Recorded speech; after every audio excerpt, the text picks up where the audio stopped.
How dangerous is a zombie? We all know that we shouldn't let them bite us and that they are impervious to pain, but where does a zombie outbreak rank in terms of public health on a list of pandemics? So how dangerous would a zombie disease be?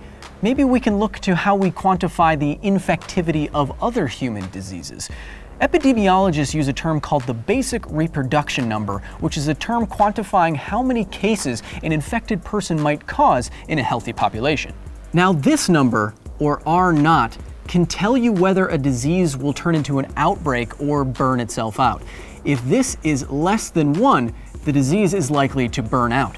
But if R0 is greater than 1, you have an epidemic or a pandemic on your hands. For example, measles is one of the most infectious diseases that we know of, able to cause up to 18 other cases from just one infectious person.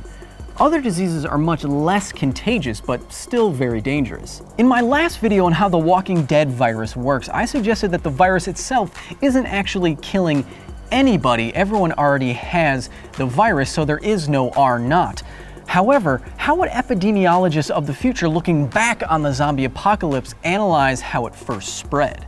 How quickly would humanity succumb to a Walking Dead style virus? Thankfully, we have fellow nerds to help us answer this question. Recently, students from the mathematics departments of the University of Ottawa and Carleton University, also in Ottawa, tried to model a zombie outbreak to see how fast slow zombies would take over the world. Here's what they came up with. In their model, S stands for susceptible, Z stands for zombie, of course, and R stands for removed, or people that have died from the susceptible category, or zombies that have been headshotted. Now this is similar to other models epidemiologists use, but it gets a little bit more complicated because people in the susceptible category can die of natural causes, but they can also become zombies through a bite. And zombies can be taken out of the population by being headshotted and going into the removed category, but people in the removed category can reanimate and turn back into zombies.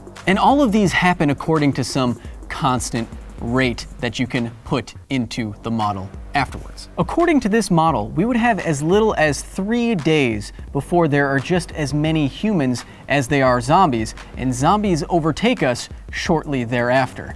That's because zombies grow exponentially as we die exponentially. But there is some hope in the event of a zombie apocalypse. Any option taken against the zombies has to be quick and aggressive. Radical quarantines are unlikely to fail, so it's going to take, quote, increasing attacks of increasing force to eradicate the zombie horde. But remember, we only have a number of days before they overrun us. Have you ever known any military or medical organization to stop something that fast? Thankfully, we don't know of any disease that can feed back on itself like zombification does.